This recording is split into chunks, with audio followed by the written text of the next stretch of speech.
Oke, kita mulai dari judulnya ya. Pilihan kaum intelektual. Ini langsung menusuk ke jantung pemikiran Tan Malaka dalam mahakaryanya Madilog. Jadi ini bukan sekedar buku biasa, tapi sebuah gugatan, sebuah tantangan buat kaum terpelajar untuk mikirin lagi peran mereka itu sebenarnya apa sih di tengah masyarakat. Kita kan sering dengar ya, kalau ilmu pengetahuan itu objektif, netral, bebas nilai. Tapi apa iya beneran begitu?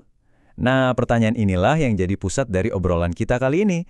Kita bakal lihat gimana Tan Malaka secara radikal menantang ide ini dan ngajak kita melihat pengetahuan dari sudut pandang yang sama sekali beda. Ini dia 5 poin utama yang akan kita bedah sama-sama. Kita mulai dari bongkar mitos intelektual netral, lanjut ke dakwaan Tan Malaka, terus keharusan memilih, pengetahuan sebagai senjata, dan terakhir kita bakal ngaca di cermin untuk masa kini. Oke, bagian pertama mitos intelektual netral. Kita sering banget kan ngebayangin sosok cendekiawan ideal itu yang ada di Menara Gading. Apolitis, jaga jarak, seolah-olah itulah puncak integritas. Tapi pertanyaannya, apakah idealisme ini sesuai dengan kenyataan di lapangan? Nah, gambaran ini nih yang jadi sasaran kritik utamanya Tan Malaka. Menurut dia, citra intelektual yang sok suci dan terpisah dari masyarakat ini bukan cuma keliru, tapi juga berbahaya. Kok bisa? Yuk kita gali lebih dalam. Sekarang kita masuk ke intinya, ke dakwaan Tan Malaka. Kritiknya ini nggak datang dari langit loh, tapi lahir dari pengamatannya langsung terhadap perjuangan kemerdekaan Indonesia. Dia melihat ada yang salah, ada masalah mendasar pada kaum terpelajar di zamannya.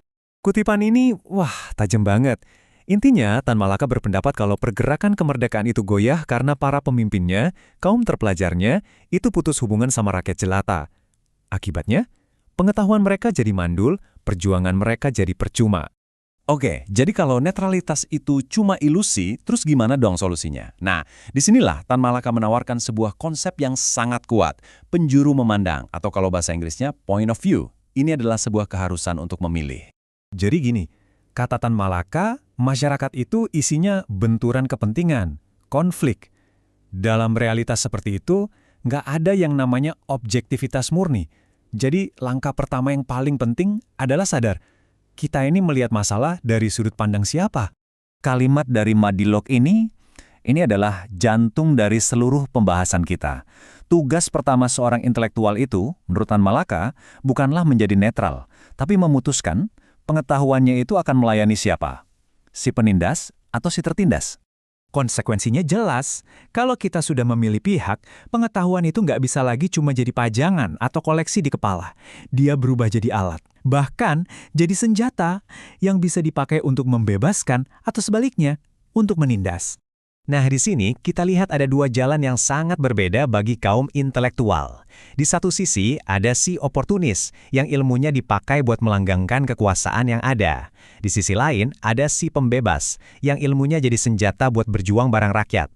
Pertanyaannya, Anda ada di jalan yang mana?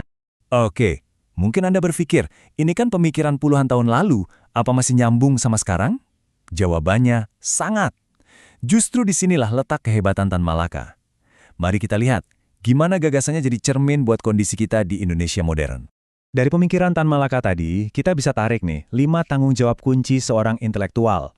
Dan ini bukan cuma teori loh ya, tapi prinsip-prinsip yang bisa kita pegang dan terapkan dalam kehidupan kita sehari-hari. Gagasan Tan Malaka itu masih hidup banget sampai sekarang. Kita bisa lihat jejaknya dalam perdebatan soal peran kampus, soal kebebasan akademik versus keberpihakan politik, sampai soal tanggung jawab para profesional modern. Isu-isu ini selalu jadi perbincangan hangat kan? Nah, sekarang giliran Anda untuk merenung. Coba tanyakan 5 pertanyaan ini pada diri Anda sendiri. Entah Anda seorang mahasiswa, akademisi, atau profesional. Jawab dengan jujur ya. Sebagai penutup, kami ingin meninggalkan Anda dengan satu pertanyaan mendasar yang kembali ke diri Anda masing-masing.